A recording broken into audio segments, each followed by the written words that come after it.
desde el infierno. ¿Cómo está? Me da gusto saludarlo, darle la bienvenida a este su programa Desde el Infierno. Soy Gilberto Pérez Castillo. Hoy vamos a hablar del Instituto Nacional Electoral.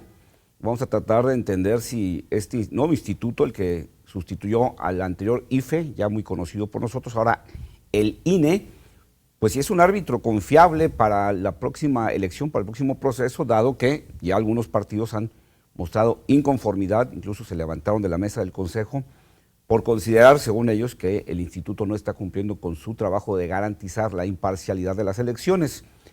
Hoy vamos a hablar de eso. Le recuerdo que hay un teléfono por si usted se quiere comunicar y platicar con nosotros, ser parte del contenido de este programa con comentarios, preguntas, alguna opinión respecto al tema. El Instituto Nacional Electoral como árbitro, si es confiable o no en las elecciones.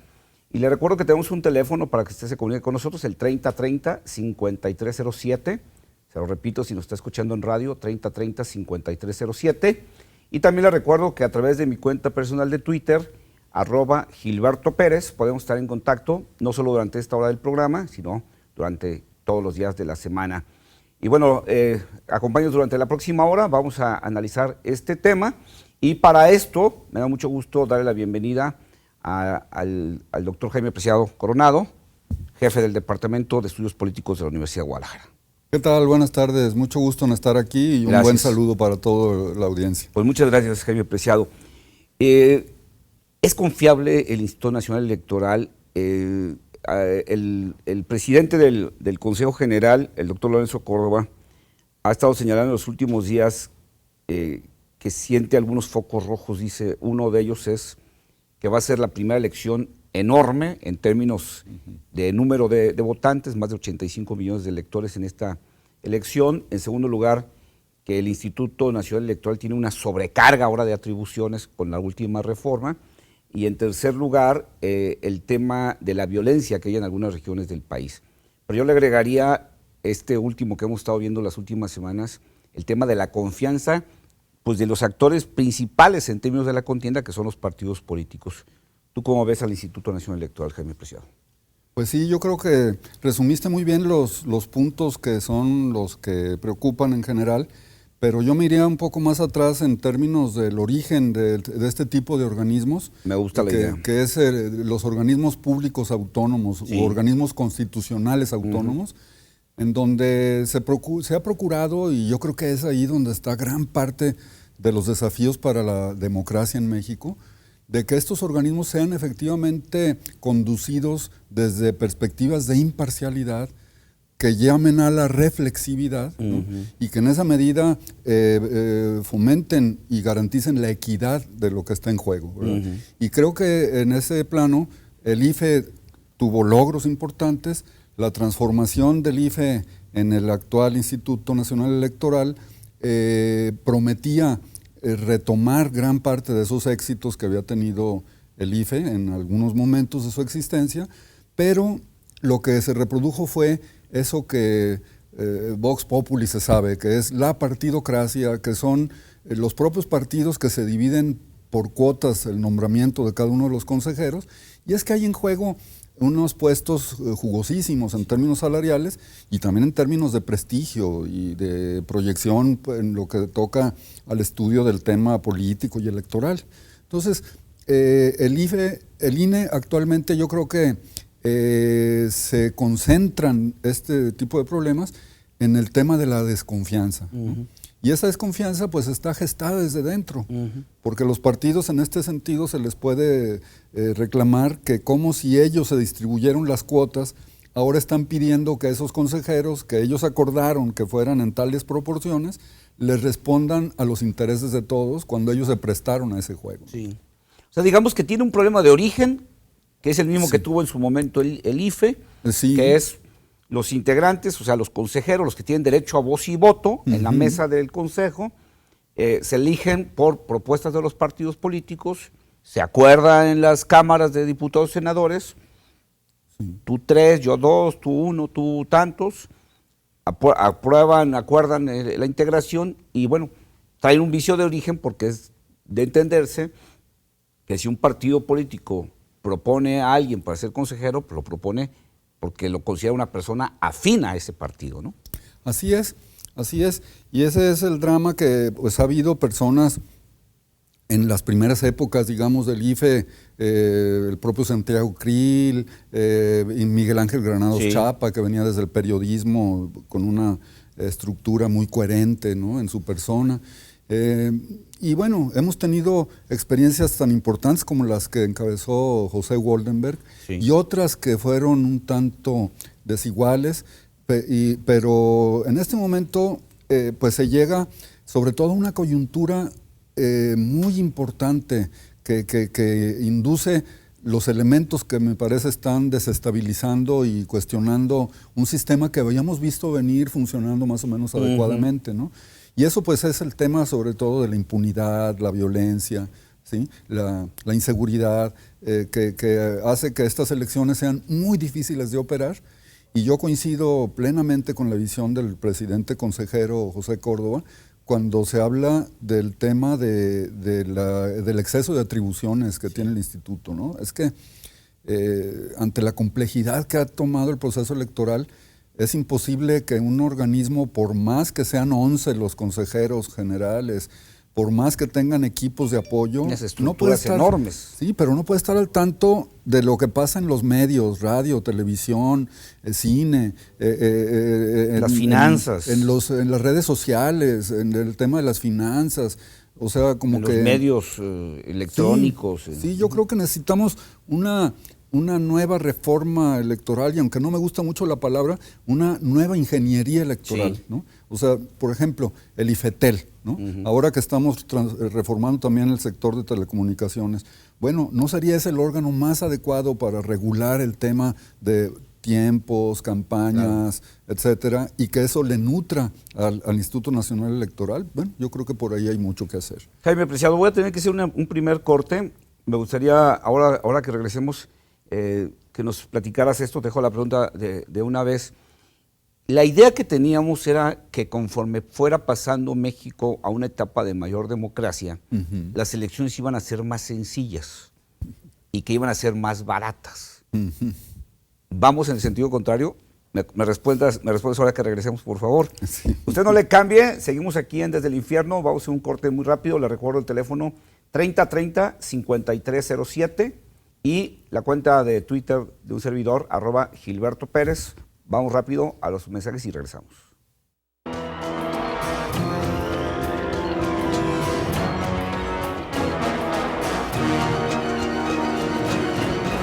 Desde el Infierno.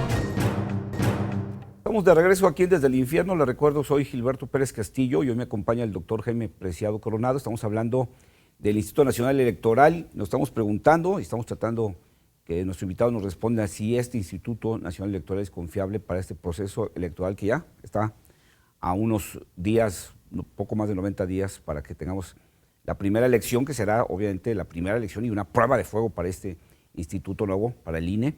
Le recuerdo que tenemos un teléfono para que se comunique con nosotros, sea parte del programa, 3030-5307, 3030-5307, y mi cuenta de Twitter, @Gilberto Pérez. Y bueno, ya se comunicó Eduardo Moreno, dice, el INE no es confiable porque los partidos políticos meten mano en él. Es lo que estamos platicando. Y esta obsesión de veras enfermiza en México de los partidos querer tener mano en esto, que al final acaban convirtiendo instituciones en entidades poco confiables, que va en detrimento de ellos mismos, ¿no? Como está pasando ahorita, ¿no? Así es el dilema de los partidos respecto a su apertura, por una parte, a su propia democracia interna, que es algo que este organismo empezó a propiciar, pero que no ha desarrollado del todo, y por otra parte, en la calidad de la representación, es decir, cómo disminuir la brecha entre representantes y representados, pues eso es algo que ha terminado por pervertirse y por beneficiar aquello que ya desde principios del siglo XX un politólogo, Michels, hablaba de la oligarquía de hierro, ¿no? Sí. Que eran todas esas burocracias que se iban apropiando del botín que representan los puestos públicos, los financiamientos, etcétera, que ahora son verdaderamente escandalosos. No, son monstruosos. Ahorita, ¿sí? Cuando hablamos de esos botines, estamos hablando de miles de millones de pesos que se van para quién sabe dónde, ¿no? Así es. Jaime Preciado, te dejaba la pregunta antes de irnos al primer corte respecto a la calidad de nuestra democracia, y esto que decíamos cuando traíamos el sueño en los mexicanos de construir una democracia, decíamos, bueno, conforme vaya dándose y se vaya dando la alternancia en el poder, las elecciones tendrán que ser más sencillas y más baratas, pero parece ser que entre más tiempo pasa, son más complicadas y mucho más costosas, ¿no? Así es, porque hemos hecho quizá algunas cuestiones atinadas, como por ejemplo la reducción del tiempo de campaña, ¿no? Sí. Ahora tenemos 45 días de campaña, pero luego se inventa el tema de las precampañas, Sí. que aún quienes tienen un candidato ya único Definido. hacen precampaña. Entonces, ¿de qué se trata, verdad? Se trata de consumir todo ese dinero que aportamos cualquier ciudadano a partir de sus impuestos y que sin embargo no nos rinden las cuentas que deberían de rendirnos. Campañas más cortas, pero con un dineral. Con un dineral. El dinero no decrece en proporción a los días que se quitaron de campaña, ¿verdad? Pues sí, porque aparte de eso, otra vez, es atinado el hecho de que los partidos considerados como entes de interés público nacional puedan tener tiempos libres en la televisión, Sí. en el radio, etcétera. Está bien, pero ¿qué hacen los partidos? Pues que quieren más, ¿no? Entonces, claro que son unos negocios, el montaje de las campañas es verdaderamente No, pues es una industria, millonario, ¿no? sí, es una industria. Y si tú hablas con distintos cargos públicos a elegir, pues te vas a dar cuenta de que una diputación federal te anda costando alrededor de 30 millones de pesos, ¿no? Y Tranquilamente. que eso se supone que vas a tenerlo que reponer. Entonces, lo que estamos desembocando es en las que un autor estadounidense muy sensato llama esta cuestión de como el resurgimiento de las oligarquías partidarias, y que termina con el título Democracia, Sociedad Anónima, ¿no? Eso es lo que estamos haciendo, un gran negocio, una mercantilización de labores que, como bien tú señalabas, en algún momento fueron efectivamente preocupación de los ciudadanos. Sí. Y yo creo que podemos volver a eso siempre y cuando se distinga para lo que sirven los consejeros. Y me parece que, por ejemplo, no se necesita tener a 11 personas con esos sueldos tan gigantescos a lo largo de los 9 años que los nombran, ¿no? Algunos de ellos, sino que se necesita que funcionen en tiempos electorales. Y claro, se necesita una institución de funcionarios profesionales para todo lo que se refiere a la educación cívica, al fomento de la participación de las personas en las votaciones, etcétera, etcétera. Pero eso es muy distinto al problema de la calidad moral del árbitro electoral, ¿no? Que yo creo que es lo que está en juego con este nuevo Instituto Nacional Electoral. Que además esta permanencia de esa cúpula en el instituto, pues es parte de lo que genera este tipo de ambiciones de las que tú señalabas, del pleito por, como sucedió con el IFE, pues vamos desapareciéndolo para sacar a estos consejeros y metemos unos nuevos, y ahí metemos aparte de nuestros aliados a nuestros cuates, por lo que representa en términos de ingreso, pues el consejero del IFE estos 9 años, que prácticamente cualquiera de esos se retira económicamente con todo resuelto, ¿no? Sí, sí, y a eso añádele que el hecho de tener algún empleado de un partido dentro de esa estructura, pues te demanda lealtades, y por ello vemos con mucho desánimo casos como el de Monex o como el de Pemex Gate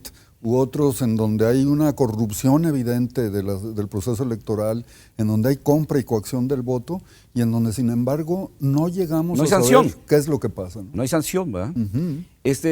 Jaime, el tema de este nuevo instituto, que creo que quedó como un monstruo deforme en términos de ni se atrevieron a mantener la independencia de los institutos estatales electorales, ni tampoco se atrevieron a asumir ya que el instituto fuera el jefe, digamos, electoral del país para los procesos federales y para los procesos locales.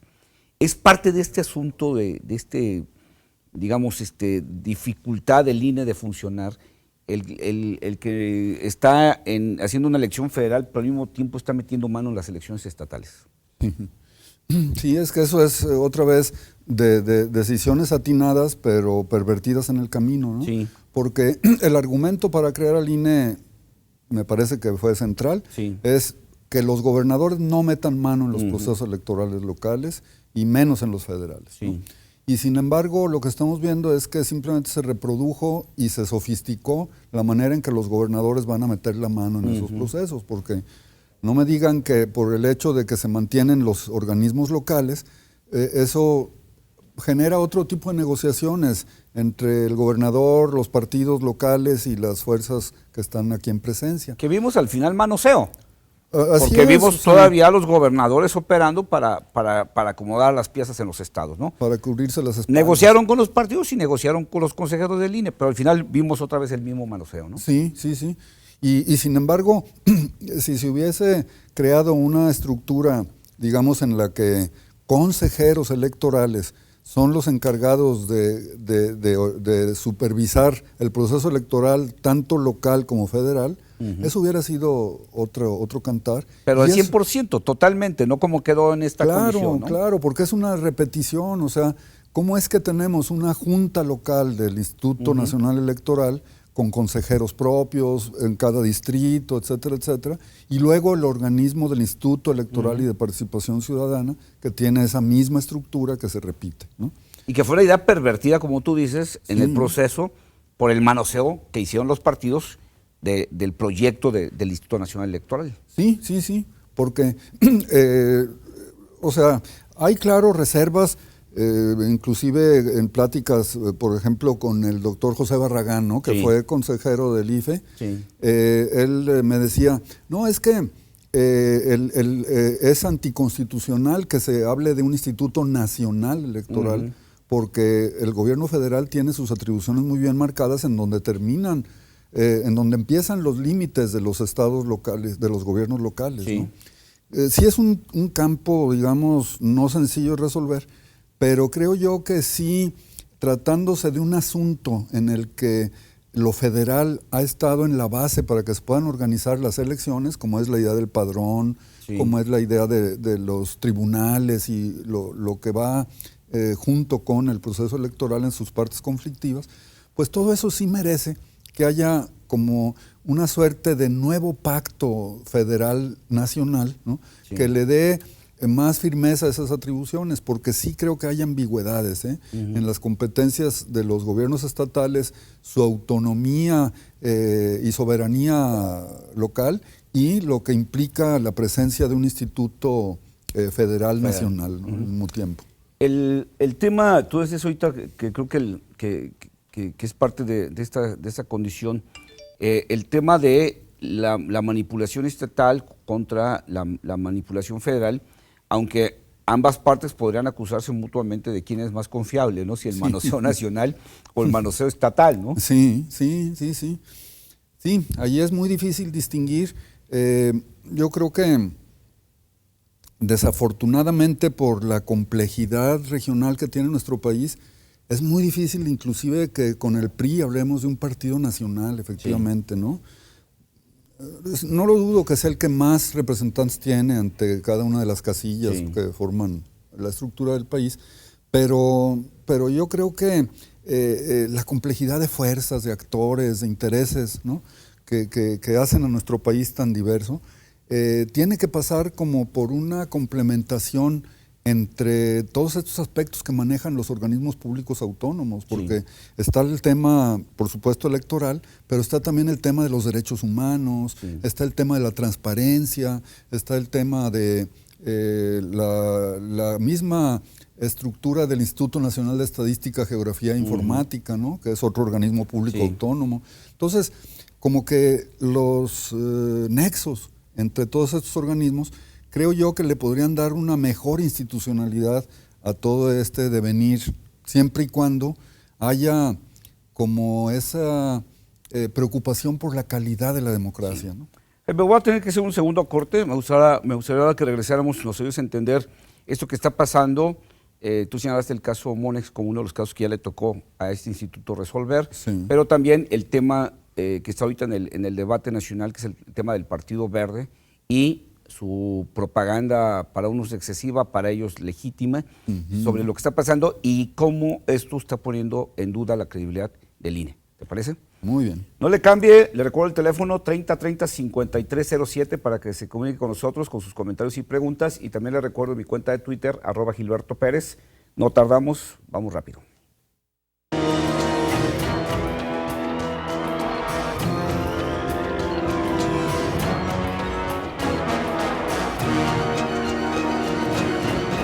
Desde el infierno.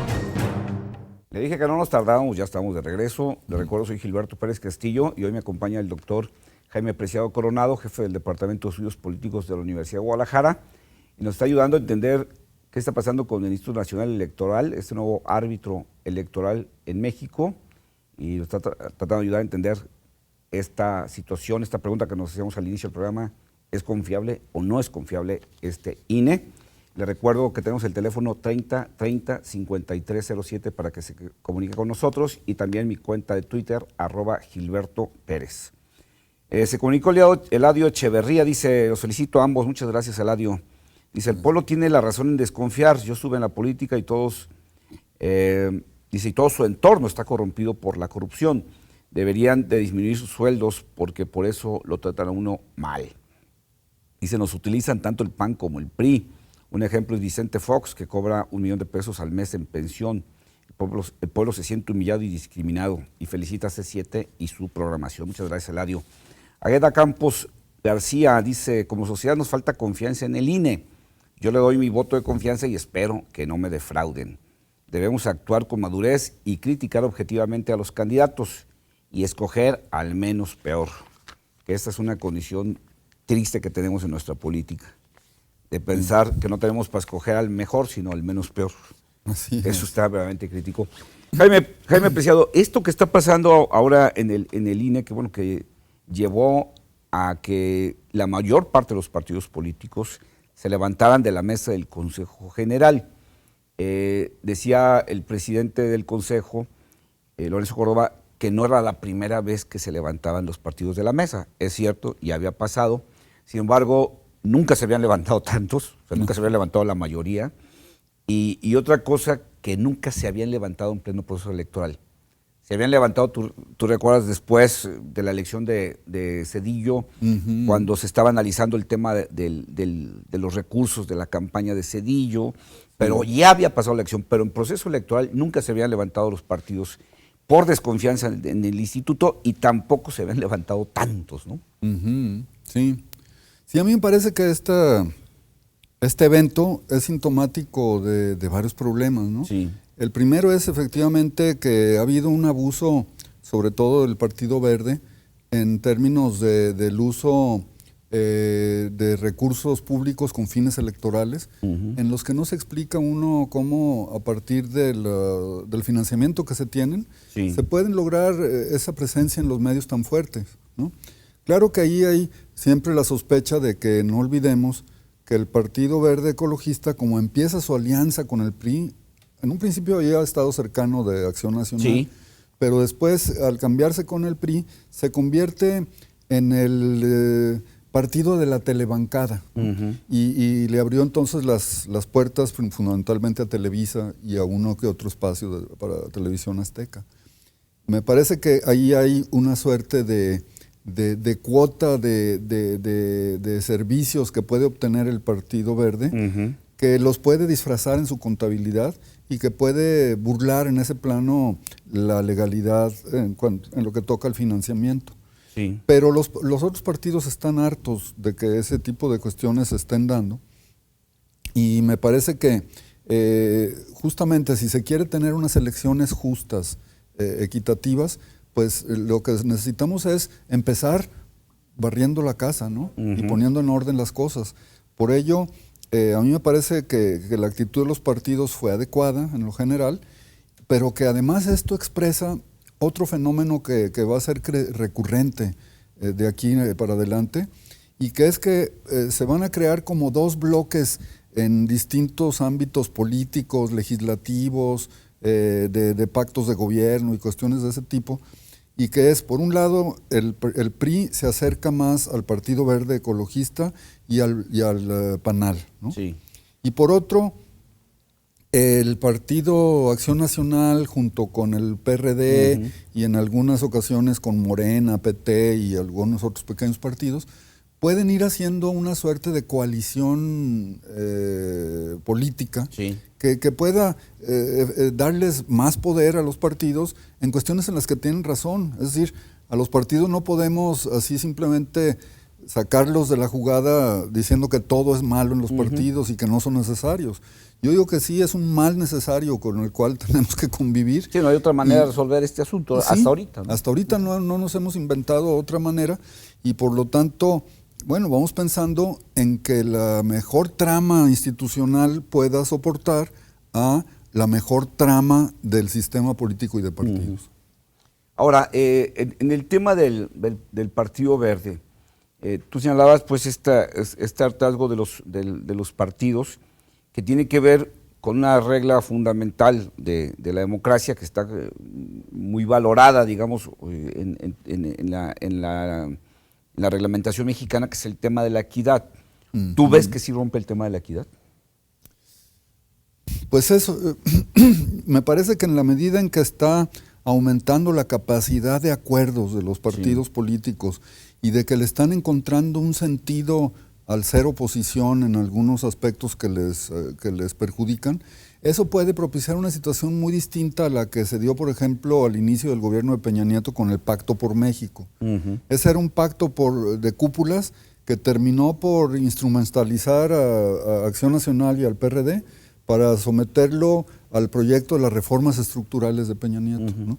Acá yo creo que lo que estamos viendo es lo que acaba de suceder, por ejemplo, con la discusión sobre la ley anticorrupción, en la que PAN, PRD, Partido del Trabajo, Movimiento Ciudadano, etcétera, llegan a una coalición y le imponen al PRI el tipo de reforma que se necesita para combatir a la corrupción. Entonces, me parece que vamos a tener una sopa muy variada, ¿no? En este plano, pero no me iría yo por la hipótesis meramente pesimista, sino como un optimismo razonado, limitado, ¿no? Que quiere mejorar el análisis para no caer en blancos y negros y que podamos ver pues, todas esas tonalidades que nos permitan ver que hay aciertos, que hay nichos que van ampliando el espacio de los partidos y que, como bien decía un televidente, pues sí hay que dar un voto de confianza a los organismos electorales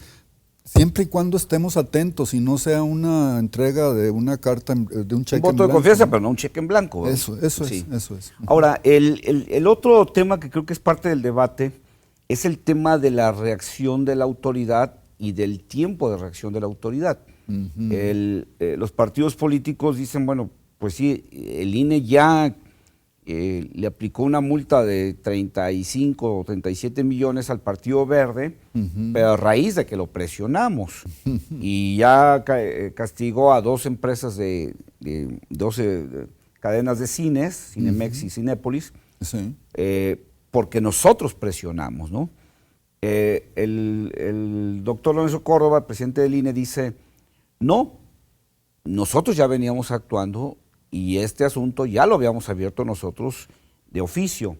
Sin embargo, él dice, esto ya lo habíamos empezado hace 2 meses. O sea, en un proceso electoral que dura tan poco, pues 2 meses es una eternidad. Y bueno, si vemos los números de intención del voto en las encuestas en estos últimos meses, pues vimos un Partido Verde pasar de 4 puntos más o menos que traía a 10 puntos. O sea, ya hay un resultado de ese exceso de propaganda y decir, hace 2 meses empezamos esta investigación y hoy lo estamos resolviendo, creo que es otro de los asuntos muy cuestionables en términos de la actuación de la autoridad, ¿no? El tiempo. Sí, es que se diseña todo de manera tal que es para que no se pueda llegar a ejercer la justicia, ¿no? Decían algunos, hacen la ley, pero le ponen la trampa en la ley, ¿no? Así es. Y entonces, por ejemplo, Ok, redujimos las campañas de 90 a 45 días, ¿no? Pero ¿qué sucede siendo causal de nulidad, ¿no? El hecho de que te pases en tus gastos de campaña, se podría anular la elección, pero sucede que las cuentas se entregan hasta bien pasado el proceso electoral, que incluso ya le hubieran podido dar ¿cómo se llama? El nombramiento o el certificado de mayoría, sí, perdón, sí, sí. se me escapó ahorita el término, pero que en donde ya la constancia de mayoría. La constancia de mayoría, y que podrías pues ya vivir perfectamente en la impunidad, ¿no? Sí. Entonces así está diseñada la ley, desgraciadamente. Y al final te ¿no? ponen una multa y un castigo ahí, un jalón de orejas pero no anulan cuando hay aspectos legales que te permitirían anular tal o cual proceso electoral, ¿no? Y eso mismo lo estamos viendo reflejado en los estados, en las elecciones locales. Sí. Hay las quejas en todos los lugares donde va a haber elecciones de lo mismo, que todos los ciudadanos vemos excesos de gastos de campaña y curiosamente los únicos que no los ven son la autoridad, ¿no? Que eso es, por ejemplo, otra de las limitaciones que yo encuentro en el INE, porque yo aprecio mucho el trabajo que se ha realizado aquí en Jalisco, Sí. ¿no? Creo que el hecho, inclusive de que se llame Instituto Electoral y de Participación Ciudadana, le da un plus en este sentido de buscar una democracia de mayor calidad, ¿no? Y pues en Jalisco se aprobaron 3 instrumentos de esa llamada democracia semidirecta, ¿no? Como son el plebiscito, el referéndum, la iniciativa popular. Entonces, lo que yo no veo es la estructura para que el INE aprenda de los éxitos relativos, pues, de cada uno de los estados que ahora conforman ese Instituto Nacional, ¿no? Y yo creo que ahí pues estamos cayendo en graves limitaciones, porque justamente todos esos matices, cuidados, detalles, ¿no? que podemos tener para ir avanzando en términos de una mayor democracia en tu vida cotidiana, en los aspectos que puedes decidir, influir, etcétera, pues no están llegando, ¿no? Así es. Jaime, voy a tener que hacer un último corte. Ahora que regresamos, me gustaría que platicáramos del clima de seguridad social que tenemos, de la seguridad. Tenemos algunas zonas, Guerrero, Oaxaca, Michoacán, estado de Tamaulipas, Estado de México, ya dije Guerrero, donde pues vamos viendo si realmente se pueden hacer elecciones con calidad. ¿Me parece? No le cambie, le recuerdo el teléfono 3030-5307 para que se comunique con nosotros, y si tiene cuenta de Twitter, @Gilberto Pérez. No nos tardamos, vamos rápido por esos mensajes.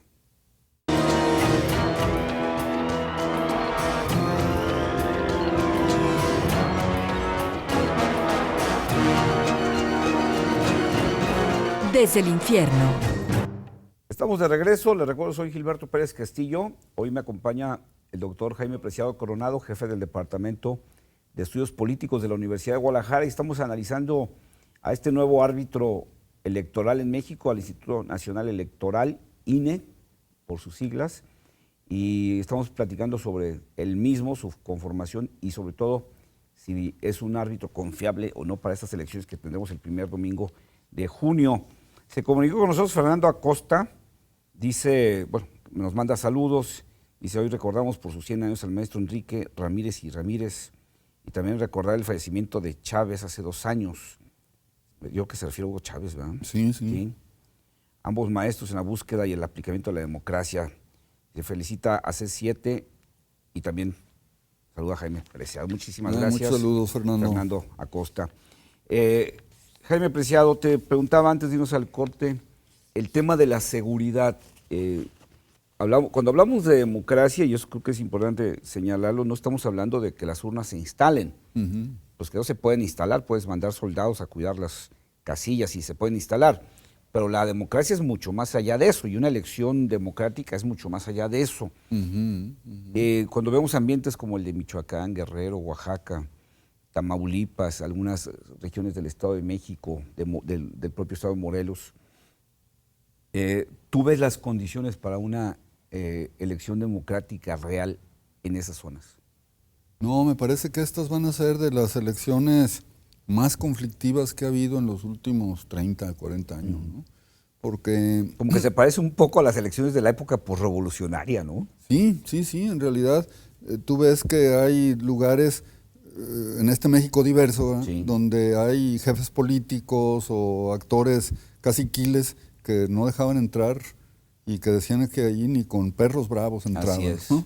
Entonces, creo yo que sí está pasando algo similar en varias regiones, porque no creo que sea tampoco solo un problema de Guerrero, sino que también lo vamos a ver en Michoacán.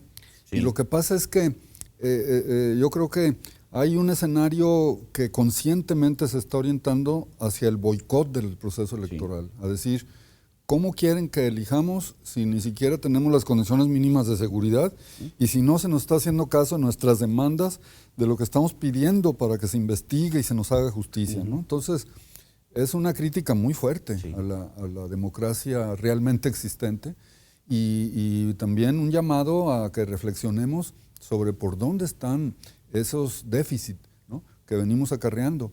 En Guerrero, pues, hay una tradición muy fuerte de policías comunitarias, en donde a través de usos y costumbres han venido generando formas de gobierno que francamente no necesitan de elecciones, ¿no?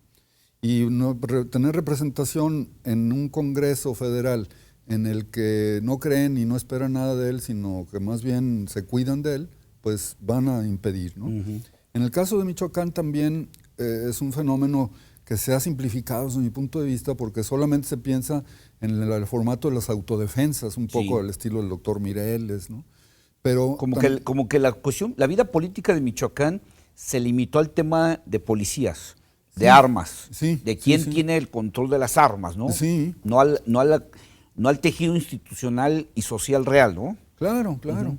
Y sin embargo, también hay una base étnica importante entre grupos purépechas que tienen desde tiempo atrás, no es una cuestión novedosa, una forma de organizar la justicia cotidiana en los niveles de proximidad y demás que pueden manejar perfectamente con una institucionalidad propia. Oaxaca, que también tiene sus propias costumbres de este tipo y sus propias formas de autoorganización. De autoorganización. Y estábamos recordándonos hace un tiempo de Chiapas, ¿no? Claro. Que en algún momento, gracias a genialidades como las de Esteban Garay, se pudo que hacer. Le tocó ser autoridad electoral en un tiempo álgido como fue el 94, 94, ¿no? O 95 fue cuando hubo...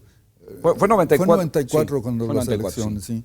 Bueno, entonces creo que sí, nuestro escenario está muy complicado por el lado del boicot, pero también este instituto va a tener el desafío de un creciente voto de descontento que otra vez va a hacer crecer el voto nulo, o la abstención activa o cuestiones de ese tipo que van a plantear también cuestiones muy, muy fuertes, ¿no? Porque la hipótesis que tengo es que estas elecciones van a ser como una geografía de la heterogeneidad. Desde lugares en donde se impide que se vote, lugares en donde empieza, es decir, donde se expresa una abstención muy fuerte, hasta lugares donde hay una competencia importante, ¿no? O una participación incluso. Y una participación incluso fuerte, ¿no? Entonces, no sé, Jalisco en su zona metropolitana va a estar como en una zona de competencia por el voto muy cerrada, ¿no? Pero probablemente algún municipio limítrofe con Michoacán, ¿no? En donde haya una presencia fuerte del crimen organizado, pues vamos a ver otras condiciones que impiden que allí haya... Fíjate que esto que estás diciendo me parece muy, muy interesante y muy relevante, Jaime Preciado, porque tal vez el primer domingo de junio del 2015 tengamos un mejor retrato de México del que nos hemos querido pintar, ¿no? Sí. O sea, nos hemos querido pintar un México moderno, pujante, viendo hacia el futuro, un México del siglo XXI homogéneo, y tal vez este 1 de junio vamos a tener un retrato más claro de quiénes somos realmente los mexicanos, ¿no te parece? Sí, sí, totalmente, porque no hay un estado en donde no registres un conflicto de autoridad, una desconfianza, un problema de orientación de la región hacia temas del mercado, y todo ello requiere de la política. Necesitamos como una suerte de redignificación de la política para que se piense que no es la grilla, que no es el enriquecimiento, la trampa, la maña, la maña, y que por otra parte necesitamos mejorar nuestras formas de convivencia y de plantear y de solucionar nuestros conflictos, ¿verdad? Sí. Tampoco vamos a poder pensar en un mundo así armonioso y en el que no tengamos diferencias. Bueno, veamos cuáles son esas diferencias, que haya un árbitro que nos ayude a encontrar las mejores maneras para resolver esas diferencias, y eso nos lleva a un estadio superior de calidad democrática. Ahora, yo creo que ese es el gran reto que tiene el INE. O sea, ahorita que estamos planteando esta parte de que probablemente vamos a tener el mejor retrato que podemos tener de México en estos próximos meses hasta el día de la elección, en términos de la violencia, en términos de la fragilidad institucional, de la diversidad, en que pensamos en el reacomodo de las fuerzas políticas, porque ahora estamos viendo, por ejemplo, en el Distrito Federal, un partido relativamente nuevo, Morena, ya siendo el que encabeza las encuestas. O sea, hay un gran cambio también de la conformación de la simpatía electoral, y eso genera un reto terrible para el instituto, porque vamos a tener además una elección con nuevas reglas en términos de equidad de género, de que ahora la ley sí les permite anular el triunfo electoral a aquel que se pase de listo con los topes de campaña, pero entonces es un reto enorme el que tiene el instituto. Pues sí, y razón de más para que justamente todo ese prestigio que había ganado pueda retomarse. Y creo yo que hay personas muy sensatas, ¿no? Sí. Dentro del propio Consejo, pienso en Ciro Murayama, Sí. el propio Lorenzo Córdoba, que conocen el campo, que pueden darle una proyección diferente, pero que tienen encima de ellos pues toda una serie de prácticas sistemáticas, corruptas, sesgadas hacia los intereses de determinados partidos, que necesitan otra vez apelar a lo mejor que tiene el IFE, que son todos los que lo formamos, los que estamos empadronados, los que queremos votar si es necesario, o tenemos el derecho a reclamar anular nuestro voto, o no asistir simplemente, en fin, ya es una voluntad soberana individual, ¿no? Pero somos nosotros los que damos el respaldo al IFE, y a nosotros se nos tiene que recurrir. Y bueno, como sucede en el fútbol, aquí en este asunto, pues el árbitro tiene un papel fundamental, primero para que el resultado sea creíble para quienes están en la cancha y en la tribuna, pero también para que el partido no se salga de las manos y no acabemos con un pleito en las canchas o también en la tribuna, ¿no? Así es, porque si se pone del lado de uno de los jugadores, pues va a haber una trifulca a nivel de la cancha y a nivel de los espectadores. Así es. Muy buena la imagen que das. Pues buena chamba tiene el Instituto Nacional Electoral, el INE, en este proceso electoral. Jaime, te quiero dar las gracias por habernos acompañado y por ayudarnos a entender este momento que está viviendo México, este momento que está viviendo el Instituto Electoral. Muchas gracias de veras por ayudarnos a entender. Muchas gracias a ti, y pues muy interesante el poder contrastar todas estas cuestiones de tanta actualidad. Pues muchas gracias. Y por supuesto, muchas gracias a usted que nos acompañó. Le recuerdo que tenemos una cita el próximo jueves a partir de las 6 de la tarde en otra emisión más desde el infierno. Le recuerdo que durante la semana podemos estar en contacto usted y yo a través de mi cuenta de Twitter, @Gilberto Pérez, y lo dejo con la programación de C7 Multiplataforma.